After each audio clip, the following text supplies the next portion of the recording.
Assalamualaikum warahmatullahi wabarakatuh. Selamat datang kembali di channel Media Islam, yang insya Allah selalu menghadirkan konten-konten bermanfaat dan penuh hikmah. Semoga kalian semua selalu dalam lindungan Allah Subhanahu wa Ta'ala, diberikan kesehatan, keberkahan, dan dilapangkan rezekinya. Amin ya Robbal Alamin. Dalam video kali ini, kita akan menggali kisah luar biasa dari kelahiran sang pembawa risalah, sosok yang penuh kasih dan rahmat bagi seluruh umat manusia. Bagaimana tanda-tanda kenabiannya sudah terlihat sejak beliau lahir?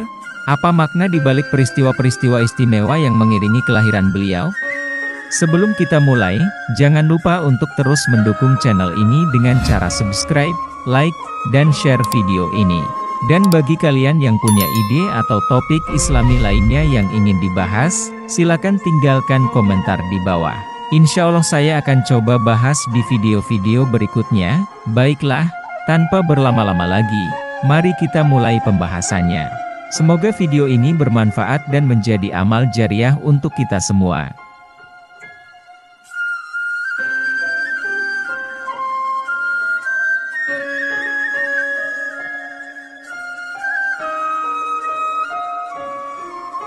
Nabi Muhammad Shallallahu Alaihi Wasallam, sosok yang menjadi teladan bagi seluruh umat Islam, menjalani kehidupan yang penuh dengan pelajaran yang berharga.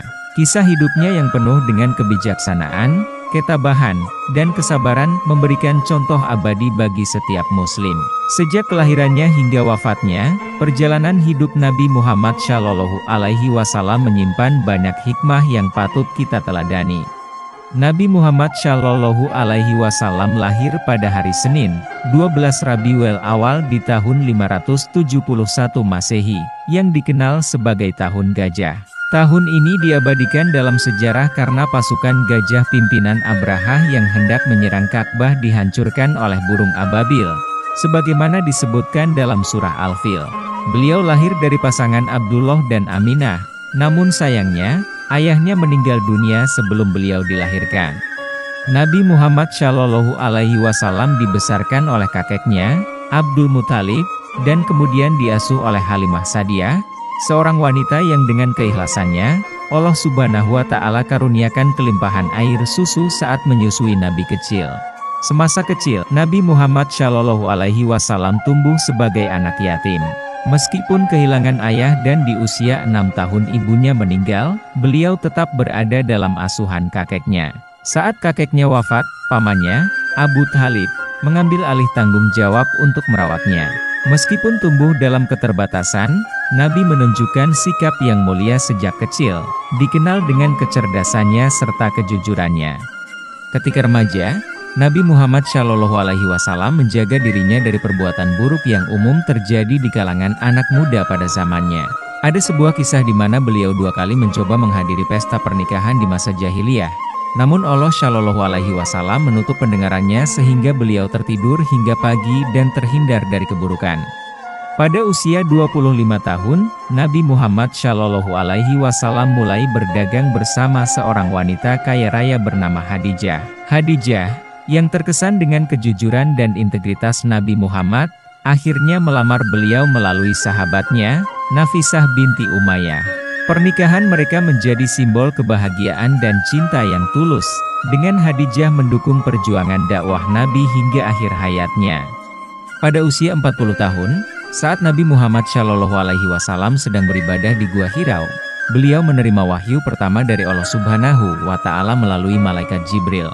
Ayat pertama yang diturunkan adalah surah Al-Alaq ayat 1-4, yang memulai peran beliau sebagai rasul terakhir. Peristiwa ini menjadi titik awal dakwah Islam, yang kemudian disebarluaskan secara perlahan di kalangan keluarga terdekatnya. Setelah menerima wahyu, Nabi Muhammad Shallallahu Alaihi Wasallam mulai berdakwah secara terang-terangan. Meskipun mendapat dukungan dari sebagian kecil keluarga dan sahabat, dakwah beliau mendapat tantangan besar dari kaum Quraisy. Mereka menentang ajaran Islam karena khawatir hal tersebut akan merusak agama nenek moyang yang menyembah berhala. Abu Jahal dan Abu Lahab, 2 tokoh Quraisy, termasuk yang paling vokal menentang Nabi, bahkan mereka tidak segan-segan menyebar fitnah dan melakukan kekerasan terhadap Nabi dan para pengikutnya. Karena tekanan yang semakin besar di Mekah, Nabi Muhammad Shallallahu Alaihi Wasallam dan para pengikutnya akhirnya melakukan hijrah ke Madinah pada tahun 622 Masehi. Di sana, Nabi diterima dengan baik dan mulai membangun masyarakat Islam yang kuat. Pada tahun kedua Hijriah, perintah zakat dan kurban mulai disampaikan kepada umat Islam sebagai bagian dari ajaran untuk berbagi dan membantu sesama. Pada bulan Syafar tahun 11 Hijriah, Nabi Muhammad Shallallahu Alaihi Wasallam mulai jatuh sakit. Beliau menderita demam tinggi selama beberapa hari, hingga akhirnya berpulang ke rahmatullah pada usia 63 tahun di pangkuan istrinya, Aisyah. Rasulullah wafat pada hari Senin, 12 Rabiul Awal, hari yang sama dengan kelahirannya. Kewafatan beliau merupakan duka yang mendalam bagi seluruh umat Islam, namun ajaran dan teladannya terus hidup hingga kini. Allah Subhanahu wa Ta'ala memberikan mukjizat luar biasa kepada Nabi Muhammad Shallallahu Alaihi Wasallam, yang tidak hanya menunjukkan kebesaran Allah Subhanahu wa Ta'ala, tetapi juga mendukung kebenaran ajaran Islam. Salah satu mukjizat yang paling terkenal adalah peristiwa pembelahan bulan, yang terjadi ketika kaum Quraisy menantang Nabi untuk menunjukkan bukti kenabiannya. Selain itu, mukjizat lain seperti air yang mengalir dari jari-jari Nabi dan makanan yang melimpah meskipun jumlahnya sedikit, semakin memperkuat keimanan para pengikutnya. Kisah perjalanan hidup Nabi Muhammad Shallallahu Alaihi Wasallam, manusia pilihan yang menjadi teladan bagi umat manusia. Dari kelahirannya di kota Mekah yang penuh berkah, hingga perjuangan menyampaikan risalah Islam dengan penuh kesabaran, dan akhirnya wafat di Madinah, meninggalkan warisan agung bagi dunia. Mengajarkan kita tentang keimanan, keteguhan hati, dan kasih sayang tanpa batas kepada sesama manusia. Semoga kita semua dapat meneladani beliau dalam kehidupan sehari-hari, mengikuti jejak langkahnya menuju keridhaan Allah Subhanahu wa Ta'ala. Terima kasih telah menyaksikan video ini.